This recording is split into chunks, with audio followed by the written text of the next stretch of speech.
ಹೇಳಿದ್ದಲ್ಲಯ್ಯ,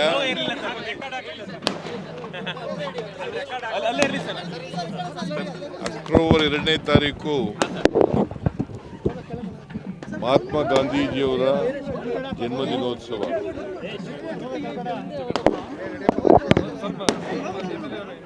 ಪ್ರತಿ ವರ್ಷ ದೇಶಾದ್ಯಂತ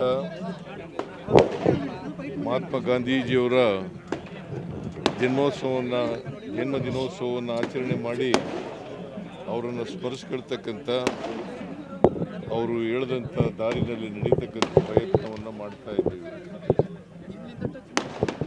ಮಹಾತ್ಮ ಗಾಂಧೀಜಿಯವರು ದೇಶಕ್ಕೆ ಅವರ ನೇತೃತ್ವದಲ್ಲಿ ಸ್ವಾತಂತ್ರ್ಯ ಬರಲಿಕ್ಕೆ ಕಾರಣಕರ್ತರಾಗಿದ್ದರು. ಅವರ ಹೋರಾಟದಿಂದ ಇವತ್ತು ನಾವೆಲ್ಲರೂ ಕೂಡ ಸ್ವತಂತ್ರರಾಗಿದ್ದರೆ ಅವರ ಹೋರಾಟ, ತ್ಯಾಗ, ಬಲಿದಾನಗಳಿಂದ ಆಗಿದೆ. ಅದಕ್ಕೋಸ್ಕರ ಅವರನ್ನು ಸ್ಮರಿಸ್ಕೊಂಡು ಅವರು ದಾರಿನಲ್ಲಿ ನಡೀತಕ್ಕಂಥ, ಅವರು ಹಾಕ್ಕೊಟ್ಟಂಥ ಮಾರ್ಗದರ್ಶನದಲ್ಲಿ ನಡೀತಕ್ಕಂಥ ಶಕ್ತಿ ಕೊಡಲಿ ಅಂಥೇಳಿ ಪ್ರಾರ್ಥನೆ ಮಾಡ್ತೀನಿ.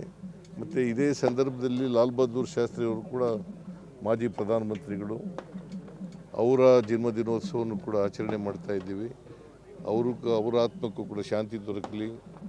ಮತ್ತು ಅವರು ಮಾರ್ಗದರ್ಶನದಲ್ಲಿ ಅತ್ಯಂತ ಪ್ರಾಮಾಣಿಕವಾದಂಥ ವ್ಯಕ್ತಿ, ಅದರಿಂದ ಅವರು ಮಾರ್ಗದರ್ಶನದಲ್ಲಿ ನಡೀತಕ್ಕಂಥ ಶಕ್ತಿ ಕೊಡಲಿ ಅಂತೇಳಿ ಪ್ರಾರ್ಥನೆ ಮಾಡ್ತೀನಿ.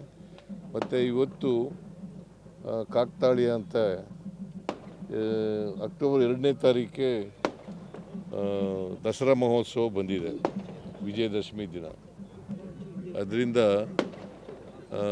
ಎಲ್ಲ ರಾಜ್ಯದ, ನಾಡಿನ ಎಲ್ಲ ಜನರಿಗೆ ವಿಜಯದಶಮಿ ಮಹೋತ್ಸವದ ಶುಭಾಶಯಗಳನ್ನು ಕೋರಲಿಕ್ಕೆ ಬಯಸ್ತೀನಿ. ರಾಹುಲ್ ಗಾಂಧಿ ಎದೆಗೆ ಗುಂಡೊಡಿತೀವಿ ಅಂತಾರಲ್ಲ ಸರ್, ಗಾಂಧಿ ನಾಡಲ್ಲಿ